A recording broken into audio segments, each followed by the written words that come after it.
আইসিসিতে ভারতীয় আধিপত্য বাড়ছে। বিশ্ব ক্রিকেটের নিয়ন্ত্রক সংস্থার পরবর্তী সিইও হিসেবে নিয়োগ পাচ্ছেন সংযোগ গুপ্ত, নিশ্চিত করেছে ব্রিটিশ সংবাদ মাধ্যম দ্য গার্ডিয়ান, যিনি এখন জিও স্টারের head of live sports. ICC চেয়ারম্যানও এখন ভারতের জয় শাহ। ক্রিকেটের নিয়ন্ত্রক সংস্থা আইসিসি, তবে এর পেছন থেকে কলকাঠি নাড়ে ভারত, এমন অভিযোগ অনেক দিনের। তবে সেখান থেকে মুক্তি তো দূরে থাক, আধিপত্য বিস্তার যে সামনে আরও বাড়বে সেটা নিশ্চিত। গেল জানুয়ারিতে আইসিসির প্রধান নির্বাহীর পদ থেকে সরে দাঁড়ান অস্ট্রেলিয়ান জিওফ অ্যালাডাইস, তবে এখনও দায়িত্ব পালন করে যাচ্ছেন। এবার পাকাপাকিভাবে এই পদে বসতে যাচ্ছেন একজন ভারতীয়, নাম তার সংযোগ গুপ্ত। যদিও এমনটা দাবি করেছে ব্রিটিশ গণমাধ্যম দ্য গার্ডিয়ান। সব ঠিক থাকলে জুলাইয়ে নিজের দায়িত্ব বুঝে নেবেন সংযোগ। যদি সত্যি এমনটা হয় তাহলে আইসিসির শীর্ষ দুই পদে দেখা মিলবে দুই ভারতীয়র।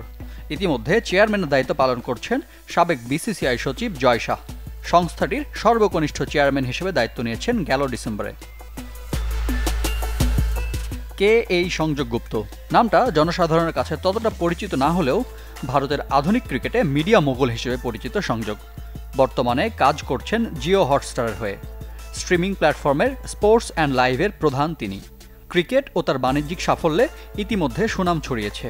জিও হটস্টারের সাথে বিরাট অঙ্কের চুক্তি রয়েছে আইসিসির, টাকার অঙ্কে যা প্রায় ৩৬,০০০ কোটি। জয়শার সাথে এবারই প্রথম নয়, এর আগে দুজন জুটি বেঁধে কাজ করেছেন ইন্ডিয়ান প্রিমিয়ার লিগ আইপিএলে। তাই ধারণা করা হচ্ছে তার সুপারিশেই সংযোগকে বিবেচনায় আনা হয়েছে এই পদের জন্য।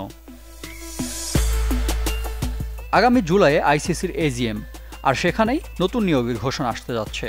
এখন পর্যন্ত আর কোনো প্রতিদ্বন্দ্বী না থাকায় জয়শার মতো বিনা প্রতিদ্বন্দ্বিতায় দায়িত্ব পেতে যাচ্ছেন সংযোগ গুপ্ত। এমনটা হলে পাকিস্তানের জন্য আরও কঠিন হবে সামনের পথ চলা। রিফাত হোসেন, চ্যানেল 24।